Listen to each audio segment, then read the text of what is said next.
Assalamualaikum warahmatullahi wabarakatuh. Gimana saudaraku? Semoga tetap diberikan kesehatan dan kelancaran rezeki yang berlimpah ruah. Kali ini kami akan menayangkan video-video yang masih jadi perbincangan di masyarakat, yaitu masalah pengakuan PLN yang mengalami kerugian yang besar, yaitu sampai triliunan rupiah. Padahal masyarakat selalu tepat waktu membayar tagihan listrik. Ini kok malah mengaku mengalami kerugian yang besar. Ini perlu diselidiki ini. Padahal kan PLN itu merupakan BUMN satu-satunya yang mengelola listrik di negara ini. Yaitu nggak ada saingan sama sekali. Dan konsumennya sampai ratusan juta orang. Sampai mengaku kerugian itu yang sangat besar, itu kan ya bertanya-tanya masyarakat. Ada apa di tubuh PLN ini? Bayarnya tepat. Konsumennya ratusan juta orang. Sampai rugi. Apakah benar-benar rugi atau ada penyelewengan di dalam tubuh PLN ini? Yang kabarnya itu gajinya direksinya itu sampai ratusan juta per bulan, belum bonus-bonusnya. Baru direksi itu, belum komisaris yang lain-lainnya itu sampai ratusan juta gajinya. Nah ini Pak Prabowo perlu tegas ini untuk mengaudit PLN ini, apakah benar-benar sesuai prosedur atau ada penyelewengan di dalamnya. Kalau nggak diaudit nih bisa bahaya ini negara ini. Kalau ada orang-orang yang mafia-mafia di dalam tubuh PLN ini yang bikin negara bangkrut, ya adanya orang-orang yang rakus. Kalau yang rakus sudah gajinya besar, tunjangan besar, masih juga mengkorupsi dana-dana perusahaan. Nah ini perlu segera diaudit ini. Jadi Pak Prabowo harus segera menugaskan Kejaksaan Agung untuk mengaudit PLN. Apakah benar-benar manajemennya itu sesuai prosedur atau ada yang menyelewengkan dana di dalamnya. Soalnya ini kan perusahaan besar yang memonopoli kelistrikan dan negara ini, jadi gak ada saingannya ini PLN, cuma satu-satunya. Bisa rugi, padahal masyarakat sudah membayar tagihan listrik tepat waktu, tidak pernah telat. Kalau telat kena denda. Nah ini kan ya aneh ini. Semoga cepat diusut di dalam tubuh PLN ini. Dimanakah beritanya, saudaraku? Jadi kita simak videonya berikut ini. PLN di Konoha, lah rugi lagi ya, rugi terus. Padahal ya, kami di Konoha ini listrik aja nggak pernah nunggak. Gimana mau nunggak? Ya isi pulsa, gampang ini token. Oh, listrik nih belum nyala ini, nggak ada pulsanya, nggak hidup, gampang ini. Tapi ini rugi terus semua ya, memang rugi, tai kucing rugi ya. Berarti gaji kau jadi pejabat PLN Konoha itu terlalu besar ya, terlalu banyak ini banyak itu. Kau kecilkan dulu ya. Ini rugi lagi. Kau tengoklah mana ada yang menunggak. Masyarakat itu nunggak sebulan 2 bulan aja udah dicabut. Paling kencang 4 bulan nunggak itu udah cabut, udah diputuskan orang.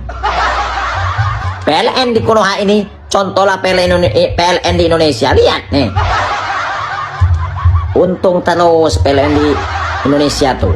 Lihat siapa direkturnya itu nih, siapa pejabat-pejabatnya di situ. Kau tengoklah kinerja orang tuh. Ini Konoha nih rugi terus ya, kompong betul ya. Pejabat Konoha gampang ya. ini di luar nalar. PLN disebut punya hak monopoli bisnis, tapi utangnya justru naik hingga 156 miliar rupiah setiap hari. Rakyat telat bayar listrik, langsung kena denda. Token habis, listrik mati. Salah sambung sedikit, bisa diputus. Tapi pertanyaannya sekarang, kalau rakyat selalu ditagih, kok perusahaan bisa terus nambah utang? Menurut kamu, ini salah pengelolaan, kebijakan, atau ada masalah yang lebih besar? Utang PLN udah tembus 711 triliun yang dimana 156 miliar utang mereka tuh naik per harinya. Ada yang lucu nih sama perusahaan milik negara kita. Bayangin perusahaan PLN yang dimana mereka memonopoli untuk kapasitas listrik yang ada di Indonesia itu rugi 156 miliar per harinya. Yang jadi pertanyaan, kok bisa sih? Kita jujur aja, PLN ini adalah perusahaan milik negara, bukan usaha Madura yang dimiliki oleh pribadi. Dan juga PLN ini udah memonopoli untuk memenuhi kapasitas listrik yang ada di Indonesia.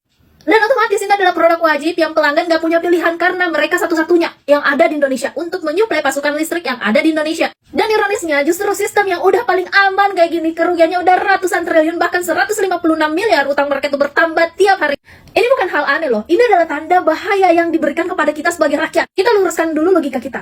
Rakyat itu nggak pernah ngutang ketika membayar listrik. Telat sehari aja ancamannya itu listrik mereka tuh dicabut. Token listrik habis, itu gelap total, nggak bisa sama sekali. Yang artinya apa? Cash flow dari bawah itu lancar, nggak ada kendala. Uang mereka tuh masuk tiap bulan dari jutaan rumah yang memakai listrik dari perusahaan ini gitu. Dan kalau ini masih rugi, masalahnya bukan lagi di rakyat, Pak. Masalahnya itu ada di perusahaan itu sendiri. Masalah terbesar di PLN itu bukan soal listrik, Pak. Masalahnya mereka udah memonopoli tanpa rasa takut buat bangkrut. Bayangin kalau swasta, misalnya di PLN milik swasta, itu perusahaannya pasti udah bangkrut. Jadi kalau swasta salah kelola, ya ancamannya mati usahanya. Nah kalau BUMN salah kelola, utangnya ditambah, subsidinya ditambah, rakyatnya disuruh ngerti. Ujung-ujungnya yang membayar utang mereka itu siapa? Rakyat lagi. Dan ini bukan soal bisnis, ini adalah kenyamanan yang udah struktural. Utang yang ratusan triliun itu bukan utang yang muncul tiba-tiba. Itu hasil dari proyek besar, keputusan besar, tapi tanggung jawab orang-orang di sana itu kecil. Bangun pembangkit listrik, listriknya nggak keserap. Kapasitasnya ada, permintaannya nggak disiapin. Tapi bunga harian mereka itu jalan terus setiap tahunnya tanpa bunyi, tanpa alarm. Dan ini yang bikin muak ya. Kalau mereka tuh ke rakyat, telat dikit bayarnya, itu mati. Token habis, bunyi, dan bikin malu. Tapi kalau ke manajemen, salah kebijakan, rapat, rugi dimaklum. Utang-utang mereka tuh dianggap normal. Karena yang ngebayar utang mereka itu bukan mereka, tapi rakyat. Disiplin mereka itu cuman ke bawah, ke atas itu ada mereka berempati satu sama lain. Dan kalau kita kritik ke mereka, mereka pasti bilangnya ini demi rakyat. Tapi rakyat yang mana nih? Rakyat yang tokennya bunyi-bunyi atau rakyat yang tiap bulan takut listriknya mati dicabut? Kalau benar ya, ini memang demi rakyat. Kenapa bebannya selalu itu ke rakyat? Dan satu hal yang gue takutin nih, kalau hutang mereka terus bertambah, otomatis biaya listrik beban kita itu makin hari bakal makin dinaikin. Dan itu bukan solusi, Pak. Karena kerugian yang ada di PLN, ya, ini kerugiannya mereka itu karena tata cara kelola negara untuk sektor vital. Ini bukan soal kerugian PLN doang, ini soal cara negara mengelola sektor vital yang udah memonopoli tanpa transparansi, tanpa konsekuensi yang nyata. Tapi kerugiannya itu dianggap cuma angka di laporan, bukan suatu rasa malu. Bayangin rakyat itu udah patuh, rakyat udah bayar, rakyat udah diam. Sekarang giliran kita dong buat bertanya, siapa sebenarnya yang salah urus? Siapa yang bikin utangnya sampai numpuk? Siapa yang harus bertanggung jawab dengan utang-utang tersebut? Karena kalau rakyat aja sendiri telat bayar sehari, listriknya itu langsung mati. Masa salah kelola bertahun-tahun itu nggak ada keputusan juga? Jangan-jangan ini ujung-ujungnya lagi balik nih, nyalahin rakyat. Padahal kita udah bayar tepat waktu, kita udah patuh, kita udah hemat. Yang perlu ditanya sekarang, siapa sebenarnya yang nggak disiplin, Pak? Jangan-jangan di ending keputusan ini untuk menutupi utang dari PLN, pemerintah akan menaikkan beban listrik. Siapa lagi yang nanggung? Utangnya dibayar oleh rakyat. Padahal yang salah ngambil keputusan bukan rakyat. Dan pasti pemerintah ujung-ujungnya cara mereka menangani dengan alasan listrik di Indonesia terlalu murah. Ini perlu dinaikkan. Gitu. Gue herannya sama perusahaan-perusahaan milik pemerintah. Laporannya rugi mulu nih. Tapi orang-orang yang duduk di pemerintahan, harta kekayaannya makin bertambah nih. Ini nih tanggung jawab Anda. Ini nih yang harus menjadi pertanyaan. Dibikin geleng kepala lagi kita ini. Katanya hutang PLN tuh naik 156 miliar per hari guys. Aduh mantap ini. Gue nggak habis pikir ini kemana duitnya.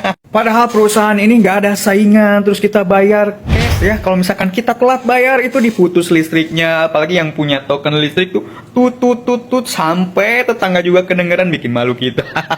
Nih, coba kalian lihat utangnya sampai mencapai 711 triliun guys. Triliun. Ngeri. Ini kemana? Coba. Yang gue heran KPK gak berani gitu audit ini BUMN ini nih, PLN ini, perusahaan ini nih. Coba menurut kalian ini ruginya karena apa, yang masuk akal gitulah pokoknya. Coba komen tuh. Gak ada gitu ya berita yang nyenengin rakyat apa gimana gitu. Ini tentang korupsi mah ataupun apalah itu. Banyak banget orang-orang goblok. Teman-temanku sekalian, tahukah Anda, tiap kali Anda bangun tidur tuh di pagi hari, PLN nambah utang sekitar 156 miliar rupiah. Padahal mereka ini monopoli loh, nggak ada saingan. Kok bisa raksasa yang megang saklar listrik se-Indonesia ini tekor dan terjebak utang sampai 711 triliun? Mari kita bedah anatomi masalahnya. Logikanya, kalau jualan tanpa kompetitor, pasti untung gede, ya kan? Tapi ironis, tahun 2024 PLN malah anjlok labanya dan terbebani utang 711T. Mengapa ini terjadi? Pertama, ada yang namanya skema take or pay dengan pihak pembangkit listrik swasta atau IPP, Independent Power Producer. Artinya PLN itu wajib membayar listrik yang diproduksi swasta meskipun nggak kita pakai. Akibatnya ya bocor, gila-gilaan, terjadi oversupply, kelebihan pasokan listrik. Mengapa muncul pembangkit listrik swasta? Ini adalah hasil dari liberalisasi dan privatisasi hulu listrik di Indonesia. Ini jelas problematik. Yang kedua, soal dolar. Ada faktor eksternal soal dolar. Karena banyak komponen pembangkit dan utang PLN dalam mata uang asing, yaitu dolar. Waktu rupiah melemah ke level 16.400, ya udah beban PLN langsung bengkak drastis. Persoalan standar mata uang ini ternyata jadi masalah. Dan yang ketiga, soal tata kelola. Ada kritik keras soal tata kelola ini. Kita tahu muncul satu pertanyaan, apakah PLN ini murni bisnis atau ada manajemen yang nggak kompeten? Ataukah ada titipan elit politik? Sebenarnya rahasia umum kan, BUMN sering jadi sapi perahan politik, sehingga menimbulkan problem tata kelola dan ya korupsi. Pertanyaannya adalah, terus solusinya gimana dong? Dalam perspektif syariah Islam, ada beberapa solusi penting. Pertama, listrik adalah milik umum. Milkiyatul ammah, milik rakyat keseluruhan, haram hukumnya diprivatisasi. Harus dikelola negara untuk rakyat dengan orientasi pelayanan, bukan jadi ajang bisnis kaum kapitalis. Oleh karena itu yang kedua, stop kontrak dengan pembangkit listrik swasta Independent Power Producer, karena hukumnya haram. Yang ketiga, perbaiki tata kelola PLN. Langkahnya, audit total, bongkar semua inefisiensi termasuk kasus korupsi di internal PLN. Kemudian adili dengan hukuman berat. Kemudian PLN dijauhkan dari kepentingan politik. Pimpinan PLN diisi oleh orang yang ahli, bukan titipan politik. PLN dikelola dengan profesional tinggi, penuh integritas. Yang keempat, stop penggunaan dolar dan fiat money lainnya dalam transaksi dan kembali pada aturan syariah, yaitu dengan berbasiskan emas dan perak, dinar dan dirham. Dan semua ini membutuhkan sistem politik yang menjamin semua itu berjalan, dan itulah khilafah Islamiyah. Kalau utang PLN terus menumpuk, jangan kaget kalau ujung-ujungnya tarif listrik kita yang dinaikkan dan kita yang nanggung. Menurut Anda, apakah sudah saatnya penggunaan listrik kita dirombak total atau kita biarkan bom waktu itu meledak? Komen di bawah, kita kawal listrik kita untuk rakyat dan PLN kita sehat dengan syariah Islam. Lu semua udah tahu dugaan terbaru korupsi PLN. Negara rugi 1,2 T loh. Lu pikir tagihan listrik yuk mahal cuma karena tarif naik? Katanya sih ada dugaan korupsi di PLN dan nilainya capai 1,2 T. Disclaimer dulu ya, like and follow I. Sekarang angka korup itu damainya triliunan loh, udah bukan miliaran lagi, gila ya. Dugaannya proyek fiktif ada, penggedean anggaran bisa jadi. So duit bocor kemana? Masih diselidikin loh. Till now, sementara rakyat ngos-ngosan bayar listrik tiap bulan, ada orang malah mainin duit negara. So, ini beneran dibongkar sampai tuntas atau bakal hilang kayak listrik mati mendadak ya? Mau curhat aja nih ya kan. Ini kan malam Natal nih. Ini kalian lihat 24 Desember jam 23.06. Udah jam 11 lebih kan. Udah jam 11 lebih. Nah tadi itu kan aku malam Natal tuh dinner sama suami. Terus pulang. Pikirnya tuh pulang cepet karena besok mau ke gereja pagi-pagi. Udah tuh pulang. Akunya udah mandi. Mau tiduran gitu kan. Mau tiduran sambil nonton Netflix gitu. Terus bobok. Karena besok mau ke gereja pagi gitu kan. Baru selesai mandi. Lampunya mati. Lampunya mati, terus suamiku cek, ternyata yang mati nggak cuma rumahku doang, ternyata tetangga-tetangga juga ikutan mati. Terus akhirnya udah bengong nih, 5, 10 menit, 20 menit, nggak nyala-nyala. Akhirnya aku komplain sama PLN, tapi via sosmed sebelah. Nih kan, dari capturean ini, aku komplain itu sebenarnya udah lebih awal dari 21.26. Itu tuh kayak udah setengah jam mati gitu loh. Terus habis itu kan, Dibales terus ditanya alamat lengkapnya di mana. Terus kan aku kasih alamat lengkap aku di mana ya. Terus jawaban dari PLN itu, setelah admin lakukan pengecekan sesuai informasi yang kami terima, di wilayah kakak saat ini sedang dilakukan perbaikan jaringan listrik. Saat ini masih dalam penanganan oleh unit layanan PLN terkait yang diupayakan segera normal kembali ya kak. Ya udah deh, tunggu. Setengah jam lagi, jadi total udah 1 jam. Nggak nyala-nyala lagi tuh. Sampai terus aku bilang, selesainya kapan kak? Mau Natalan. Udah 1 jam kan, 1 jam mati. Terus dibalas lagi, baik Kak Ima, terkait gangguannya akan kami upayakan penormalan secepatnya dan mohon ketersediaannya menunggu. Terus udah deh, aku nunggu lagi setengah jam, total udah 1,5 jam gitu kan. Kak, masih belum ada kabarnya ya? Aku kan chat lagi tuh, udah lama banget lagi ibadah keluarga, kan Natal. Udah aku bilang gitu, tapi ini kan malam Natal. Kok bisa dikasih lampunya mati gitu loh, satu deret sama tetanggaku. Terus pura-puranya nih, dia baik-baikin. Admin mengerti dan memahami keluhannya, Kak. Penanganan keluhan laporan tersebut diupayakan secepatnya agar ditindaklanjutin. Nggak bisa. Aku udah nggak terima nih 1,5 jam tuh lampunya tuh mati. Nih ya, ini udah jam 11 kurang seperempat malam. Listrik belum nyala. Udah 1,5 jam, padahal ini tuh malam Natal. Gimana sih PLN ini? Udah ngadu lah aku tuh. Terus barusan aku mingkem. Barusan aku tutup mulut bilang udah 11 kurang seperempat lampu masih belum nyala tuh. Tahu udah nyala jam segini. Jeda kayak berapa detik. Terus tapi aku lupa rekam. Sekarang aku rekam baru nunjukin jamnya tuh baru jam segini. Gimana sih nih PLN baru juga dikatain. Terus udah langsung nyalain. Padahal tadi tuh 1,5 jam tuh mati loh kamu tuh. Jadi bener ya, Tuhan sangat baik. Sudah menyadarkan PLN. Bener-bener tadi tuh jamnya 11 kurang seperempat tuh aku ngomel. Karena tuh gelap tuh, kalian lihat tuh gelap gitu kan. Aku ngomel. Kok gak nyala-nyala? Begitu aku mingkem, tahu-tahu listriknya nyala. Kalian denger di video setelahnya, itu kan ada suara pompa air tuh. Karena terbukti listriknya tuh nyala. Malu kan aku.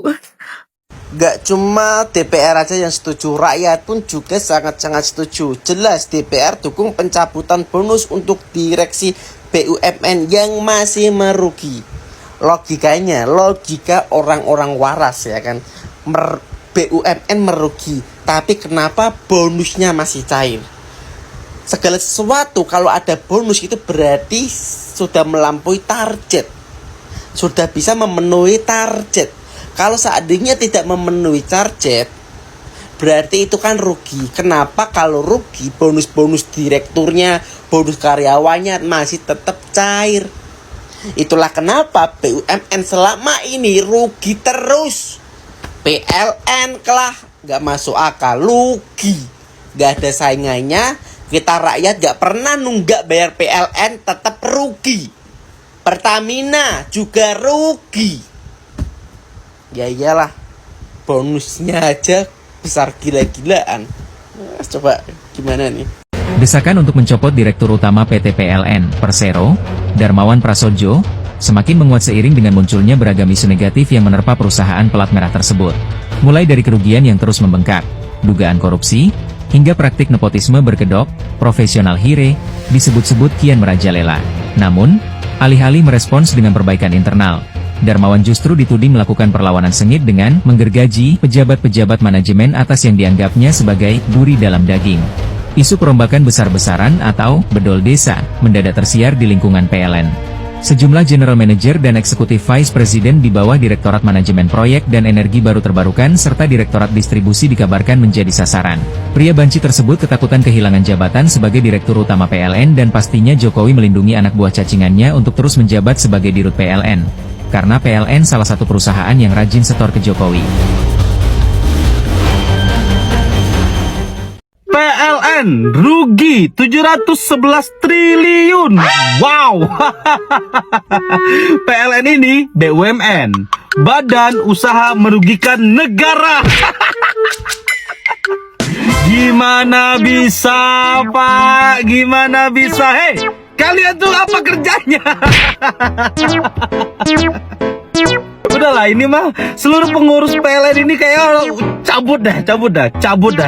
Kalian tuh gak becus ngurus bisnis. Di bisnis itu menggunakan ilmu ekonomi. Yang namanya ilmu ekonomi menghasilkan untung sebesar-besarnya dengan modal sekecil-kecilnya.